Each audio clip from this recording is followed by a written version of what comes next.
Teladoc stock is absolutely crashing. Paul, tell us why. Guys, it's very simple.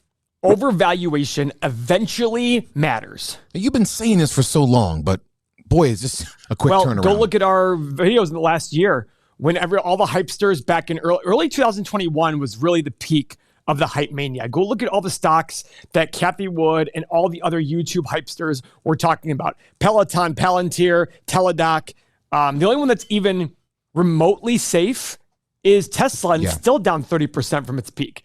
I, yesterday, went through and looked at Cathie Wood's top 25 holdings. Those top 25 holdings accounted for 92.6% of ARK's holdings.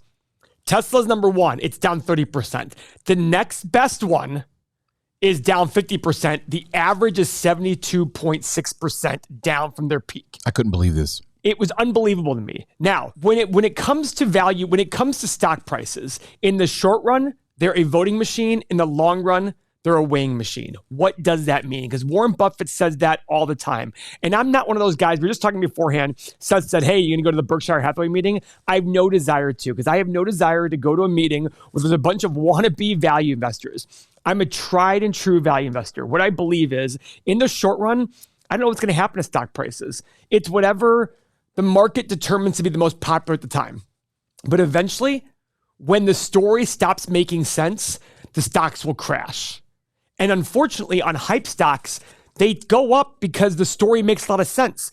Cathie Wood has said, I think it's crazy to short innovation. Yeah. What do I always say to that? Well, again, I'm not shorting innovation. I thought the same thing. How could you, I get this, Paul, too. How could you bet against Elon Musk and Tesla and innovation? Why would you bet against that?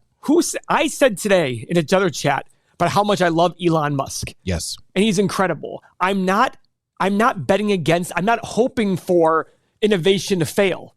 I'm betting against valuation, because valuation does matter. She has her top 25 holdings, not a single one is up this year. Not one.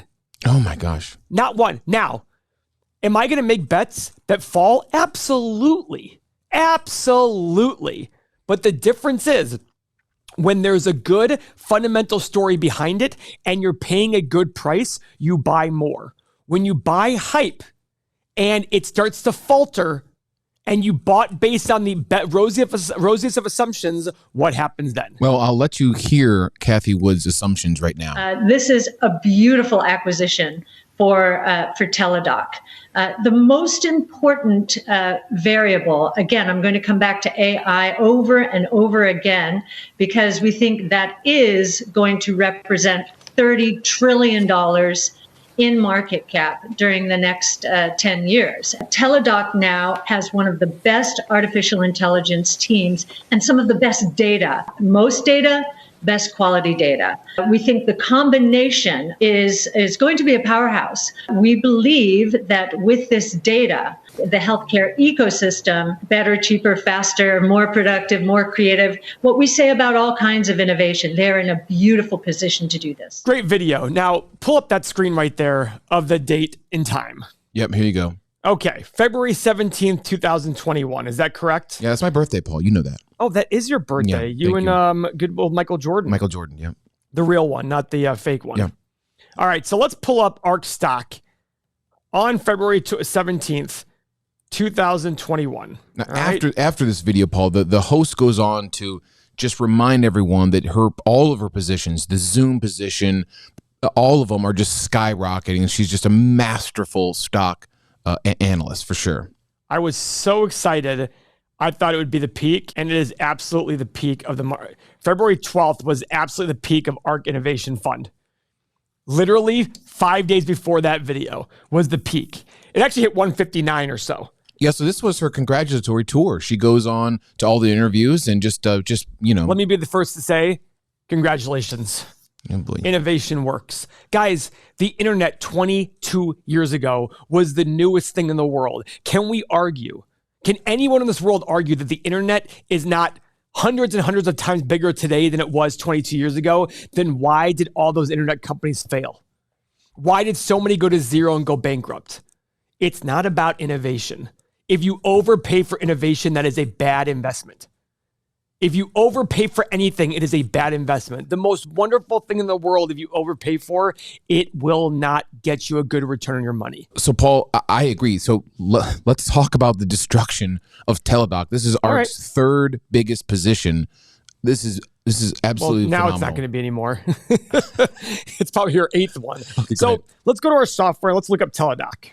And let's just look at how I would have, and we have the video. And we can bring some parts of the video in, but if you go back to our history, go look at our Teladoc video and go look at the comments below about how we're missing it, we don't get it. I don't even know what to say. Like, this immediately to me is, I hate to sound biased. If Cathie Wood likes it and it looks this bad, I'm just avoiding it immediately. I know that sounds terrible to say, but I have zero respect for her and her company and her process.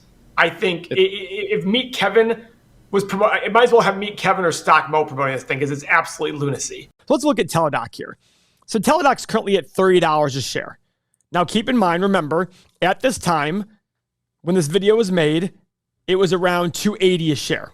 Okay, I mean, that's a good 90% drop in value. I mean, for those of you keeping track, you have to go up 10 times now to get back to your original investment. So let's look at the 8 pillars of the stock really quick. Well, there's no 5-year PE because they don't have profit in the last 5 years. And their 5-year price to free cash flow after dropping 90%. I see. Is 1,500. So if it hadn't have dropped 19%, it'd be 15,000 to 1. For every dollar of cash flow, you have to pay $15,000 for that. Seems like a good deal. Seems like a great deal. Now somebody say, well, the growth. I'll get to that. Now, shares outstanding. Oh, they're buying back? They've issued 200% more. That's not doubling. That's tripling the shares outstanding. 100% is doubling. 200% is tripling. So if you owned a share 5 years ago, you own that same share. You're now splitting the revenue and profit with 2 other people. So you sat there and said, hey, I'm going to invest in this company 5 years ago. Oh, great.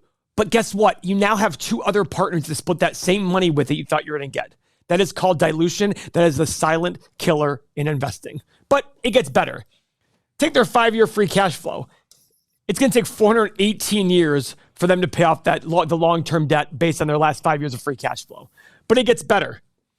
They were a $4.8 billion company. Now, what were they back then? They were a $48 billion company. Oh my gosh.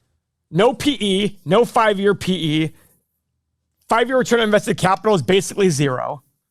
Okay, so let's go to our stock analyzer tool. So guys, the stock analyzer, you might sit there and say, Paul, it's the potential. It's the potential. You don't get revenue growth. First line of stock analyzer tool, revenue growth.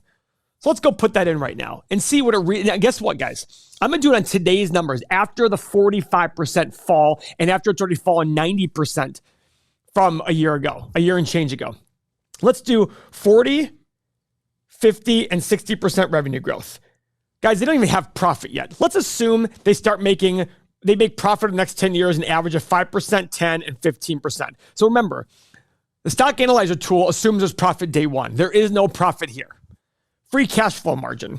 Let's assume the same 5, 10, and 15%. Let's do a PE of 20, 25, and 30. And the same with price to free cash flow. And let's do 12.5% return. Now, I've never done this. This could very well end up being a good buy. Hit the analyze button. Current price is $30. Guess what, guys? It makes sense. But look at this. It makes perfect sense. But you got to get 40, 50, and 60% revenue growth. What did they do last year in revenue, Seth? So last year they did, trailing 12 months was $2 billion in revenue. So 40% growth for the next 10 years. They have to do $58 billion in revenue in 10 years. Is that possible? Sure. What about 60% revenue growth? They need to do $220 billion in revenue in 10 years.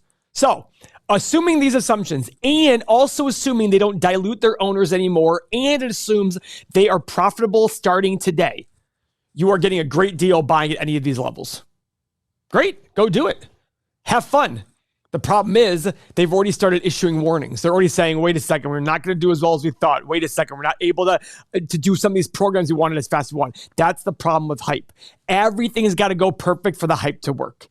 When was the last time that happened? Well, yeah, we can't have a war. We can't have a recession. We can't have I love when I hear this. chain issues. I love when I hear people say, who would have thought a war was coming? Guys, Who'd have thought anything came?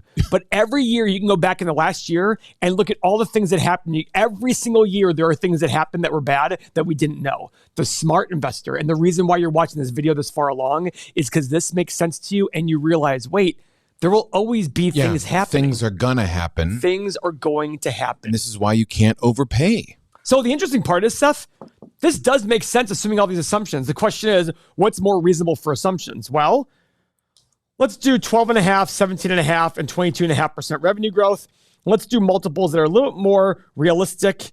I'll go 14, 18, and 22, which I still think is high. For PE. Yep, for PE. Okay, let's go here. All right, it might make sense here in the middle. But again, it assumes no more dilution. If they keep issuing shares to grow, this is going to go lower and lower and lower. And somebody in our community is messaging me. That's the problem, guys. And the thing about I prefer, my method of valuation that works better for me is make conservative assumptions on companies that are established and have a track record. There is no profit here. I don't see any profit here. So I look at that going, well, a little bit of free cash flow, but the profit here doesn't exist. So I have to sit there and say, wait a second, how am I getting a return on my money? Yeah, if you got burned on Teladoc by watching a video of Cathie Wood on her congratulatory tour of being up in the stock market a couple of years ago, hopefully this might speak to you, Paul. I mean, this is an enormous collapse. A lot of people lost a lot of money on this. And I can see a grandmother, motherly figure. Oh, believing her. Talking about, Absolutely. yeah, she's really pressing. Barbara Corcoran on Shark Tank would be like, oh, she's a woman. I got to invest in her. Yeah. And guys, I apologize for, I really do. If you believed it, I get it. You went to CNBC and said, wait, why would they put this idiot on here? There's no way she's dumb.